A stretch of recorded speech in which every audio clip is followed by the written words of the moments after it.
Bientôt, le projet de l'agropole de l'Est sera lancé à Bondoukou. Et pour s'enquérir de l'état des lieux du site qui va abriter les bureaux de ce projet, le ministre d'État, ministre de l'Agriculture et du Développement rural, s'est rendu dans les locaux de l'ex-bureau de la CIDT pour se faire une idée précise des travaux à réaliser. Nous sommes venus sur le site même qui va abriter l'agropole Est d'un montant total de 164 milliards mis à la disposition de nos parents qui pour faire de l'agro-industrie, qui pour faire des productions dans tous les secteurs d'activité. Dans son souci d'assurer l'autosuffisance alimentaire en Côte d'Ivoire et permettre également au pays d'être le grenier de l'Afrique, le gouvernement ivoirien a décidé de créer 9 agropoles dans les différentes régions du pays.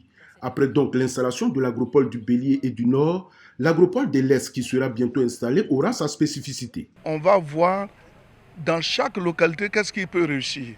Si c'est l'igname qui va réussir beaucoup ici, on va mettre l'accent sur l'igname. Si c'est le manioc, on met l'accent sur le manioc. Mais il ne s'agira pas seulement d'une seule spéculation agricole. Je crois que ce projet va beaucoup impacter nos jeunes. Nous allons trouver des sites dédiés où on va faire de l'irrigation, des arrosages goutte à goutte et où la mécanisation sera mise à contribution dans le cadre de la modernisation de notre agriculture. Pour cette visite du site devant abriter les locaux du projet de l'agropole de l'Est, le ministre d'État, ministre de l'Agriculture et du Développement rural, était accompagné de certains élus et cadres du Gontogo, ainsi que du nouveau préfet de région Anguoukwa.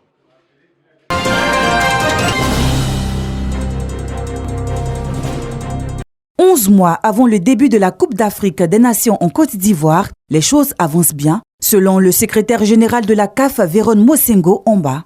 Pour le patron de la délégation de la CAF, le bilan est positif après l'état des lieux, des infrastructures sportives, hôtelières et sanitaires. Sur les 6 stades attendus, 3 sont prêts. Ebimpe, Ouaké et Amsoukro. Pour les 3 autres stades, Oufouette-Boigny, San Pedro et Korogo, il reste des travaux de finition exigés pour répondre au cahier de charges de la CAF. Ils prendront du temps, certes, mais nous sommes convaincus qu'à la fin juin 2023, donc cette année, ces 3 stades pourront être homologués par nos services pour être utilisés pour des matchs CAF ou FIFA. Pour réussir l'organisation de cette compétition, la Côte d'Ivoire effectue des travaux de grande envergure. Les infrastructures que je viens de visiter s'annoncent dignes de la Coupe du Monde de la FIFA. Je confirme aussi que sur tout ce que j'ai vu, les travaux avancent très bien et que la CAN 2023 se tiendra en Côte d'Ivoire en janvier 2024. Véron Mosengo Omba n'a pas manqué d'adresser ses remerciements au président de la République de Côte d'Ivoire, son Excellence M. Alassane Ouattara, pour son engagement dans le processus de réussite de l'organisation de la Coupe d'Afrique des Nations. La Côte d'Ivoire, à travers le COCAN dirigé par Albert François Amicha, entend offrir à la Côte d'Ivoire en particulier et à l'Afrique en général la meilleure CAN de l'histoire de la compétition.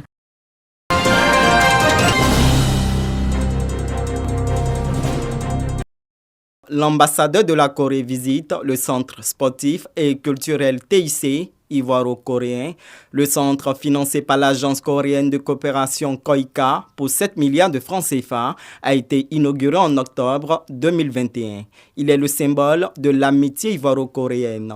Le nouvel ambassadeur s'imprègne des acquis. Lors de différentes audiences que j'ai eues avec les autorités ivoiriennes, elles ont dit que ce centre est un grand symbole de la coopération, de la relation de coopération et d'amitié entre nos deux pays. Et moi, je suis d'accord avec eux. Depuis septembre 2022, une nouvelle équipe dirigeante est en place avec 7 directeurs de département. Elle entend rendre attractif le centre aussi bien pour les activités sportives que culturelles. C'est d'activer vraiment le centre de telle sorte que le centre soit très fréquenté très populaire avec des activités culturelles, des programmes d'éthique, formation des jeunes, formation aussi des jeunes défavorisés, des femmes. Grâce au taekwondo, la Côte d'Ivoire a décroché sa première médaille d'or olympique et ses 2 médailles de bronze. Des résultats qui consolident le pont entre Séoul et Yamoussoukro. Le challenge n'était pas seulement de bâtir le centre.